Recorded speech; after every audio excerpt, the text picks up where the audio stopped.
할렐루야. 날씨가 점점 추워지는 것 같습니다. 네, 감기 조심하시고요. 저도 조심해야 되는데 요즘 너무 튼튼하게 한번 말도 안 되는 그러한 상상을 한번 해보려고 합니다. 하나님께서 기도를 열심히 하는 그 누군가에게 기도 너무 열심히 하니까 상을 하나 주신다고 오늘 밤에 꿈에 나와서 로또 6자리를 알려준다 하십니다. 그런데 조건이 하나 있대요. 로또 당첨 금액은 고스란히 다 저기 시골 변방에 있는 자그마한 교회에 헌금으로 전액 드리라는 것이었습니다. 무슨 말도 안 되는 소리인가 싶었는데 그날 밤 꿈을 꿉니다. 번호 6개가 들려요. 그래서 토요일이 되기 전에 6자리를 다 찍어봤는데 세상에 1등에 당첨이 됐네요. 이걸 어떻게 할까 하고 있는데 어떻게 할까 생각을 하다가 이제 다음날 주일이 왔습니다. 근데 이제 이거는 11주도 일단 조금 올려드려 보고 하나님께 감사헌금도 드리고 이제 남은 거 가지고서 이제 이걸 가지고 어떻게 저쪽 자그마한 교회를 찾아봐야겠다 했는데 그날에 또 하나님께서 찾아오십니다. 왜 내가 시킨 대로 하지 않느냐 하면서 찾아오시는 것이죠. 그 사람은 기분이 어떨까요? 어떠한 기분일까요? 과연 진정으로 감사할까요? 로또는 누가 샀습니까? 내가 샀습니다. 얼마가 들어갔죠? 최소 1,000원은 썼을 거예요. 그렇죠? 당첨 금액 전액을 드리래요. 그건 난 얼마를 드린 겁니까? 당첨 금액에 플러스 1,000원까지 해야 됩니다. 난 지금 손해를 봤어요. 그 손해를 지금 내 의지로 봤나요? 아니지요. 하나님의 명령으로 손해를 봅니다. 그 사람이 진정으로 감사할 수 있을까요? 오늘 사무엘상 15장에 비슷한 내용이 하나 있습니다. 사무엘이 사울에게 찾아와서 하나님의 명령을 전합니다. 굉장히 먼 과거죠. 과거에 아말렉이라는 나라가 이스라엘을 막았었던, 대적했던 적이 있습니다. 출애굽기 17장에서 나오는 사건이에요. 출애굽기 17장 하면 어떠한 사건이 떠오르시나요? 아말렉과 이스라엘이 다투게 됩니다.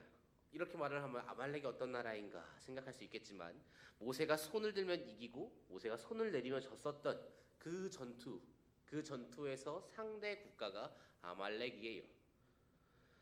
이 정도 얘기를 하면은 그 어기구나, 그 나라구나 하실만 하니까 이 이상 설명하지 않아도 될 것 같습니다. 이 이상 준비를 안 해왔어요. 자, 어찌되었건 그때 감히 하나님의 백성이라는 이스라엘을 막아선 것에 대한 그 갚음을 하나님께서 이제 하려고 하시는 거죠. 그래서 하나님께서 사울에게 명령을 하십니다.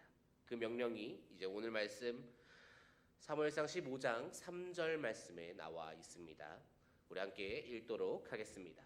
지금 가서 아말렉을 쳐서 그들의 모든 소유를 남기지 말고 진멸하되 남녀와 소아와 젖 먹는 아이와 우양과 낙타와 나귀를 죽이라 하셨나이다 하니. 아멘. 이 전쟁에서 누가 이길까요? 당연히 이스라엘이 이기겠죠. 왜 그렇습니까? 하나님께서 치시기로 하나님께서 이미 이기게 하시기로 약속하셨습니다. 물론 직접 치실 수도 있었겠죠. 갑자기 어느 날 아무런 일도 없었는데 하늘에서 벼락 수천 개가 떨어져서 진멸시킬 수도 있는 일이었습니다. 하지만 하나님께서는 이 사울을 사용하기로 하십니다.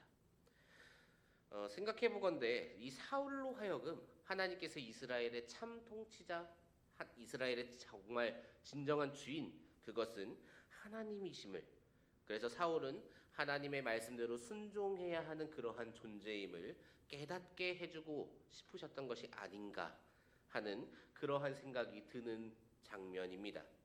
이스라엘의 주권이 하나님께 있음을 사울로 하여금 분명하게 느끼게 해서 이제는 온전히 하나님의 말씀대로 순종케 하고자 하시는 그러한 마음이셨을 것 같아요. 하지만 사울은 하나님의 명령과는 다르게 행동합니다. 아말렉 진영에서 아말렉의 왕이었던 아각도 살려주고요. 짐승들도 남겨서 가져오게 됩니다. 이 사실을 알게 된 사무엘은 이제 사울에게 가서 이게 무슨 일이냐고 물어보며 당신이 여호와 하나님의 그 말씀을 버렸으니까 하나님께서 이제 당신을 버리실 거다라고 경고하고 사울의 왕권이 옮겨질 것에 대해서 예언하게 됩니다. 그리고 사무엘 자기 자신이 어떻게 합니까? 직접 아각을 처형합니다. 오늘 본문은 우리에게 하나님의 말씀에 순종할 때 어떻게 하는 것이 참된 순종인지 보여주고 있습니다. 우리는 이 말씀이 우리에게 무엇을 요구하는지 참 잘 알고 있어요. 많이 들어왔습니다. 반쪽짜리 순종, 그것은 무엇입니까? 불순종이지요. 그러니 온전한 순종을 하라는 그러한 말씀이라는 거 우린 너무나도 잘 압니다. 그런데 이 사실을 우리가 분명하게 알고 있음에도 불구하고 어떠한가요? 온전한 순종, 사무엘상 15장에서 온전한 순종을 하라고 명령하시니까 온전한 순종 해야겠다 라고 마음먹으면 온전한 순종이 가능하던가요? 그렇지 않지요. 저는 참 연약한 것 같아요. 그래서 그런지 온전한 순종이라는 걸 하는 것이 굉장히 힘듭니다. 더 효율적이고 더 좋은 길이 있는 걸 뻔히 아는데 하나님의 그 말씀대로 주님께서 주신 그 감동대로 했다가는 내가 쏟아야 되는 에너지가 너무 많으니까 이런 길은 조금은 편한 길로 가고 싶다라고 생각할 때가 한두 번이 아니에요. 그러다 보니까 때때로 반쪽짜리, 그러니까 쉽게 말하면은 불순종을 할 때가 있습니다. 역시나 표정을 보아하니까 불순종은 저만 합니다. 자, 그렇다면 이제 온전한 순종이라는 이거 어떻게 하는 것일까요? 어떠한 마음 가지고 어떠한 생각을 가지고 해야 할 수 있는 일일까요? 오늘 말씀을 통해서 주님의 그 말씀에 더욱 온전한 순종으로 나아가시는 저와 성도인들 되시기를 소망합니다. 온전한 순종을 하기 위해서는 먼저 순종이 우리에게 가져다주는 좋은 점을 생각해 보아야겠지요. 내게 좋은 점이 없는데 순종한다. 이건 참 인간적으로 힘든 것 같아요. 먼저 순종하면 어떠한 일이 일어나는지 한번 생각해 볼까요? 아말렉과 이스라엘이 전쟁을 벌입니다. 결과는 당연히 승리하게 됩니다. 하나님께서 이미 승리를 약속하신 전쟁이니까 당연히 그 결과 또한 승리겠지요. 그런데 사실 이 아말렉이라는 국가가 만만한 국가가 아니에요. 과거에 모세가 싸웠을 때, 모세가 이끌던 그 이스라엘이 싸웠을 때 모세가 팔을 내리면은 누가 이겼습니까? 아말렉이 이겼습니다. 이게 무엇을 말해주나요? 하나님의 도우심이 없이 이스라엘이라는 나라와 아말렉이라는 나라가 부딪히면 누가 이긴다는 겁니까?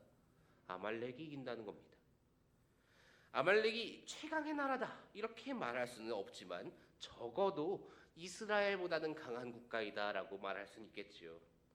그럼에도 불구하고 오늘 이스라엘이 승리할 수 있었던 까닭, 그것이 무엇인가요? 하나님께서 도우셨기 때문이라는 거 우리는 너무나도 잘 알고 있습니다.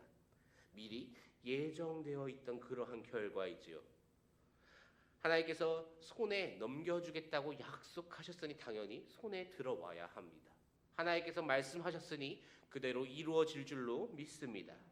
사울하는 그 말씀에 순종했고 그 결과로 무엇을 얻나요? 승리를 거머쥐게 됩니다. 이처럼 순종하면은 반드시 하나님의 뜻대로 좋은 결과로 나타나게 되어 있습니다.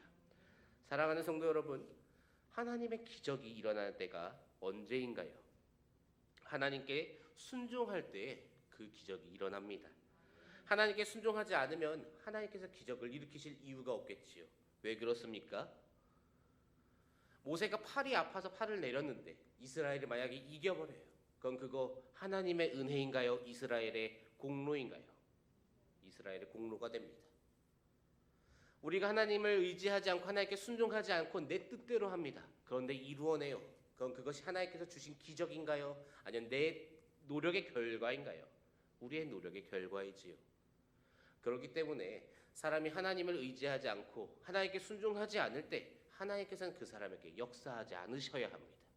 그래야 그것이 하나님의 은혜가 아니 하나님께서 도와주시지 않으면 실패한다라는 것을 경험하고 반대로 하나님을 의지하는 사람에게 하나님께서 도와주셔야 그것이 하나님의 영광이 되기 때문이죠.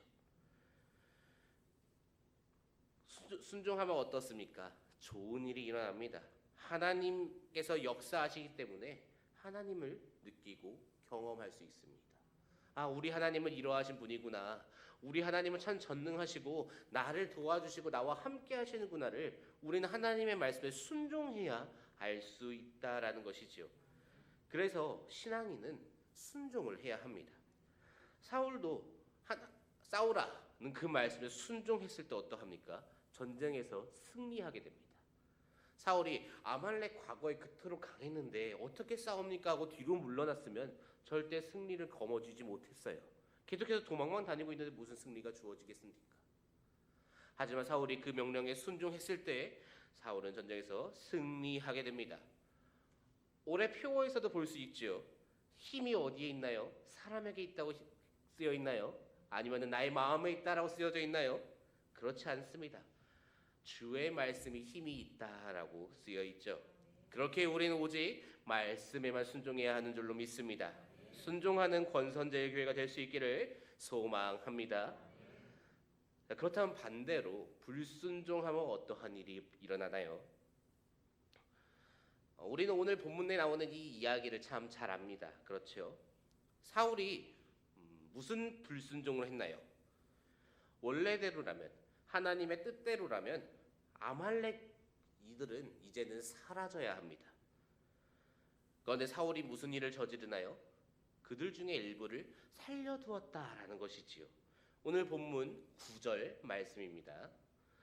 사울과 백성이 아각과 그의 양과 소의 가장 좋은 것 또는 기름진 것과 어린 양과 모든 좋은 것을 남기고 진멸하기를 즐겨 아니하고 가치 없고 하찮은 것은 질면하리니.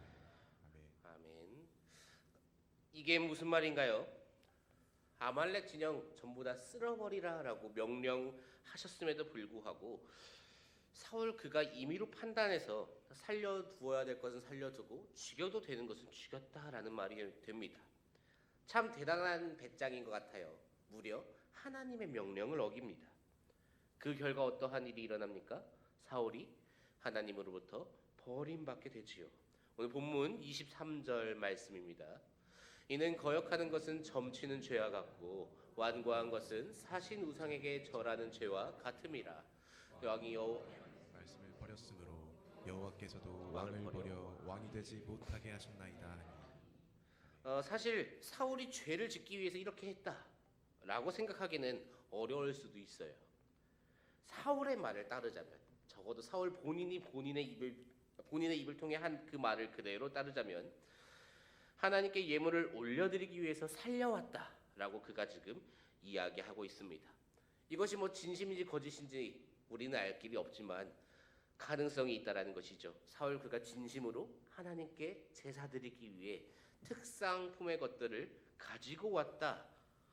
이것이 사울 그의 진심일 수도 있겠지요. 그러나 하나님께서는 그것을 원치 않으셨습니다. 우리 본문 22절 말씀을 다시 한번 읽어보도록 하겠습니다. 사무엘이 이르되 여호와께서 번제와 다른 제사를 그의 목소리를 청종하는 것을 좋아하신 같이 좋아하시겠나이까. 순종이 제사보다 낫고 듣는 것이 수량의 기름보다 나으니. 아멘. 하나님께서는 지금 제사보다 순종을 원하신다라고 말해주고 있습니다. 제가 좋아하는 찬양 중에 마음의 예배라는 찬양이 있습니다. 거기에 가사 중에 이러한 가사가 있어요. 화려한 음악보다 뜻없는 열정보다 중심을 원하시죠. 우리 주님은 그 중심을 보시는 분입니다. 행동이나 의식은 그 다음의 이야기예요. 그렇게 우리도 예배의 자리로 나아갈 때, 하나님께 나아갈 때 어떻게 해야 합니까? 우리의 온 마음과 정성을 다해서 하나님을 예배하고 하나님을 찬양해야 한다라는 것이지요. 사울은 지금 그러하지 못했습니다. 거기에 자신의 온 마음과 정성을 다해 하나님께 나아가지 않아요. 자신에게 필요한 것, 자신에게 유리한 것, 자신에게 도움이 될 만한 것, 그것들을 찾는 마음으로 하나님을 붙들고 살아갑니다. 하나님의 명령에 불순종하는 그에게 결국 하나님께서는 그를 버리시는 선택을 하게 됩니다. 하나님께 진심을 내어드리지 못할 때 하나님께서도 더 이상 진심으로 백성으로 생각하지 않으신다라는 거죠. 우리 주님께 진심을 내어드리는 저와 성도님들 되시기를 소망합니다. 그래서 우리는 어떻게 해야 할까요? 오늘 본문에 등장하는 사울과 같이 하지 않으면 된다라는 아주 간단한 결론이 있지요. 그런데 사울 입장에서 한번 생각을 해봐야 될 것 같아요. 사울은 지금 굉장히 억울합니다. 그가 지금 사람을 죽였습니까? 아말렉 사람들은 죽였겠지요. 그는 이스라엘 사람을 죽이지 않았어요. 그가 금은 보화를 도둑질했습니까? 그러지 않습니다. 하나님께 제사를 드리겠다라고 말하는 것이 죄가 되나요? 그 또한 아니란 말이지요. 그런데 왜 유독 사울에게만 이렇게 하시느냐 하는 것이죠. 사울에게 하나님께서 무엇을 명령하셨나요? 아말렉과 싸워라. 그리고 그 아말렉 모든 것, 아말렉 진영의 모든 것을 다 진멸시켜라 라고 명령하십니다. 그런데 사울 입장에서 그러면 이 전쟁에 뭐하러 해야 합니까? 사울에게 들어오는 것이 뭐라도 있나요? 아무것도 없습니다. 오히려 그는 왕에게 앞서 나가야 되고요. 죽을지도 모르는 그 전장에서 칼을 들고 싸워야 합니다. 다칠 수도 있고요. 살아남는다고 쳐도 다칠 수도 있고요. 이긴다고 쳐도 우리 이스라엘 국력이 약해질지도 몰라요.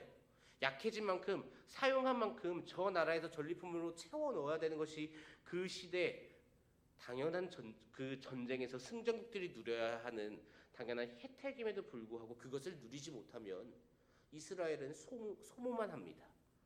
소모만 있는 전쟁, 승리해도 승리 같지 않은 전쟁, 그것을 치르는 것이 왕으로서 할 일인가요? 피하는 것이 왕으로서 할 일이죠. 그럼에도 불구하고 지금 사울은 어떻게 합니까? 전쟁에 임합니다. 대신에 어떠한가요? 스스로 자신의 것을 빼돌리고 있습니다. 이스라엘이 피해를 볼 것 같지만 이스라엘이 어느 정도의 피해를 감수해야 하니까 전쟁이 벌어졌을 때 싸움 없이 이긴다는 것은 불가능하니까 하나님께서 주지 않겠다. 하나님께서 주시지 않고 다 진멸시키라고 명령하셨지만 우리가 마이너스는 없어야 하니까 그것 정도는 채워 넣는다라는 것이지요. 사랑하는 성도 여러분, 사람이 자신의 의지를 앞세우면 죽었다 깨어나도 오늘 말씀에 등장하는 이 사울과 같이 순종할 수가 없습니다. 우리도 마찬가지 아닌가요? 하나님의 역사하심이 보이지 않는데도 불구하고 우리는 이 말씀을 읽으려고 합니다. 그리고 이 말씀을 진정으로 믿으려고 하고요. 말씀에 기록된 대로 실천하며 살아가려고 노력해요. 그런데 그렇게 실천하며 살아가기 위해서 나의 것을 깎아내고 희생하고 헌신하는데 어떻습니까? 하나님께서 이 땅에서 그러면은 우리 집에 있는 나무가 갑자기 금으로 변하던가요? 그런 일은 존재하지 않아요. 도리어 금으로 있던 나무를 교회에다가 헌금하라고는 명령하십니다. 그러다 보니 어떠한가요? 결국에는 계속해서 손해만 보고 있으니까 내 것을 채워 넣어야겠다라는 그 유혹이 안 들라야 안 들 수가 없는 것이 현실입니다. 이럴 때 우리는 한번 생각해 보아야 합니다. 수많은 사람들이 이러한 마음을 불순종했어 라고 생각할 게 아니라 우리 예수님께서도 순종해봐야 좋을 것이 없지만 순종하셨다라는 것이지요. 우리도 그러한 주님을 본받아야 합니다. 예수님이 누구신가요? 참 하나님 되시는 분 아닙니까? 그분이 어디서 돌아가시나요? 십자가에 달려 돌아가십니다. 예수님께서 그렇게 십자가에 달려 죽어야 하는 그 하나님의 말씀에 순종해서 얻은 것이 무엇이 있나요? 얻은 것은 없습니다. 우리가 예수님이 영광 받으셨다라고 얘기하지만 예수님이 영광 받으신 것인가요? 영광을 버리고 내려오셨고 다시 회복된 거죠. 예수님은 아무런 이익이 없는 그 희생을 치루십니다. 그 이유가 무엇인가요? 그것이 하나님의 뜻이었기 때문이지요. 오늘 사울은 자기 자신의 이익을 먼저 살펴봅니다. 자기 나라가 얻을 수 있는 그 이익이 무엇인지 살펴봐요. 손익을 계산합니다. 아무리 생각해도 마이너스밖에 되지 않으니까 이 마이너스라도 메꾸자고 특상품이라도 건져옵니다. 우리 예수님은 손익을 계산하지 않습니다. 하나님이라는 그 신분을 버리고 이 땅에 인간으로 오셔서 죽임 당하시죠. 진정한 순종은 내 판단이 조금도 들어가지 않은 그저 말씀하셨기에 말씀대로 행하는 것을 두고 진정한 순종이다라고 이야기합니다. 모든 것이 다 하나님의 명령으로만 이루어져 있어야 해요. 이렇게 말씀하셨는데 이렇게 했을 때 이렇게 하면 되니까 이 정도는 괜찮을 것 같으니까 해도 되겠다. 이 순간 이미 순종이 아니지요. 나의 판단이지요. 모든 것이 다 하나님의 명령으로 이루어진 그 자체로 순종했을 때 나를 사용하신 그 하나님께 감사하며 또한 그러한 나를 통해 기뻐하시는 하나님을 바라보며 더 큰 감사와 기쁨으로 나아갈 수 있기를 소망합니다.